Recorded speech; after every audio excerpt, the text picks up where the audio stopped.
नमस्कार, जय हिंद, जय श्री राम। तकरीबन 500 साल बाद सुप्रीम कोर्ट के द्वारा पूरी सुनवाई के बाद 22 जनवरी का वो दिन आ गया जो सन 1528 से लगातार चली आ रही संघर्ष का अंत होने जा रहा है और अयोध्या भगवान श्री राम जी के आगमन का फिर से साक्षी बनने जा रहा है। 500 साल का समय बहुत बड़ा होता है।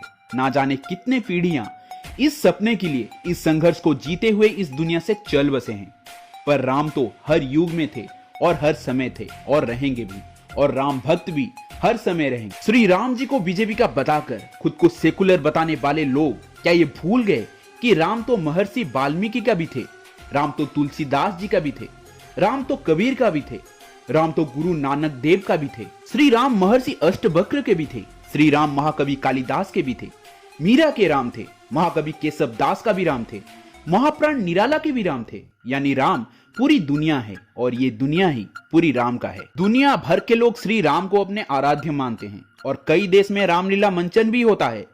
हर देश में रामलीला का एक अलग और अनूठी परंपरा है। पर दोस्तों, एक कड़वा सच ये भी है कि बर्बर विदेशी आक्रांताओं ने हमारे हजारों श्रद्धा, पुण्य और प्रेरणा के केंद्र को ध्वंस करके राष्ट्रीय स्वाभिमान को नष्ट करने का प्रयास किया था।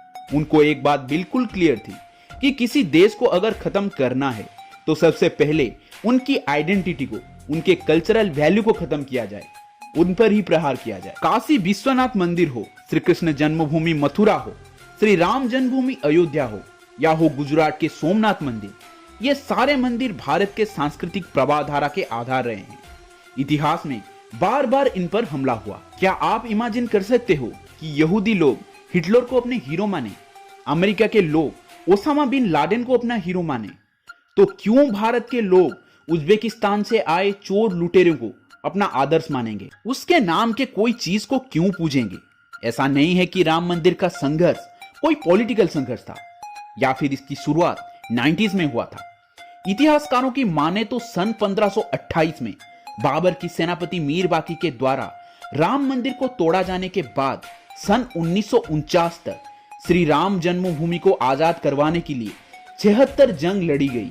उसमें 3.5 लाख लोग अपना बलिदान दे चुके। इसमें बाबर के काल में 4 बार, हुमायूं के काल में 10 बार, अकबर के काल में 20 बार, औरंगजेब के काल में 30 बार, अवध के नवाब शहादत अली के काल में 5 बार और नवाब नसीरुद्दीन हैदर के समय 3 बार संघर्ष हुआ। और भारतवासियों ने इतनी कुर्बानियां आखिर क्यों दी? क्योंकि भारत के लिए राम सिर्फ पूजने की देव नहीं, वो नेशनल प्राइड है, राष्ट्रीय गर्व, भारत भक्ति और मर्यादा के मानदंडों के अनुसार जीवन व्यवहार करने वाले राष्ट्र पुरुष हैं। दोस्तों, हिंदुओं के लिए अयोध्या का महत्व उतना है जितना मुसलमान के लिए मक्का और ईसाइयों के लिए वेटिकन है। आज जब प्राण प्रतिष्ठा का दिन तय हो चुका है, तब हमारे कुछ पॉलिटिकल नेता लोग इसके बायकॉट में लगे हैं। ये वही लोग हैं जो पहले कहते थे कि राम तो है ही नहीं, राम काल्पनिक है। फिर यही लोग कहते थे कि मंदिर वहां पे नहीं था। फिर यही लोग कहते थे कि राम वहां पैदा ही नहीं हुए।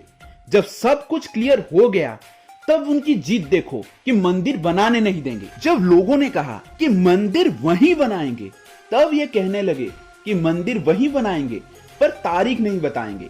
आज जब तारीख भी तय हो चुका है, तब ये बोल रहे हैं कि राम मंदिर देश के लिए प्रायोरिटी नहीं है। अबे कुछ तो शर्म करो दल्लों। राम मंदिर ना जिद है, ना जरूरत है, ये अभिमान है, सम्मान है, गुणगान है उनका जो मनुष्य रूप में आए ही इसलिए थे ताकि बता सके कि मनुष्यों को आखिरकार होना किस तरह का। और एंड में मैं इतना ही कहूंगा कि तरस आता है उन लोगों पर जो जय सिया राम और जय श्री राम इसलिए नहीं कहते क्योंकि उनको लगता है कि एक विशेष पॉलिटिकल पार्टी इस कैंपेन को चला रहा है और जय श्री राम बोलने से उनको उस पार्टी के साथ टैग कर लिया जाएगा। तो इस लोगों को मैं बस इतना ही कहूंगा, हे सल्फेट शिरोमणि, राम तब भी थे जब ये पार्टी नहीं थी, राम तब भी थे जब आडवाणी और मोदी नहीं थे, राम तब भी थे जब तुम और हम नहीं थे, और राम तब भी रहेंगे जब तुम और हम नहीं होंगे। वीडियो अगर अच्छा लगा तो अपने दोस्त और रिश्तेदारों के साथ वीडियो को शेयर करें, चैनल को सब्सक्राइब करें। मैं मिलता हूं अगले वीडियो के साथ, तब तक जय हिंद, जय भारत, जय श्री राम।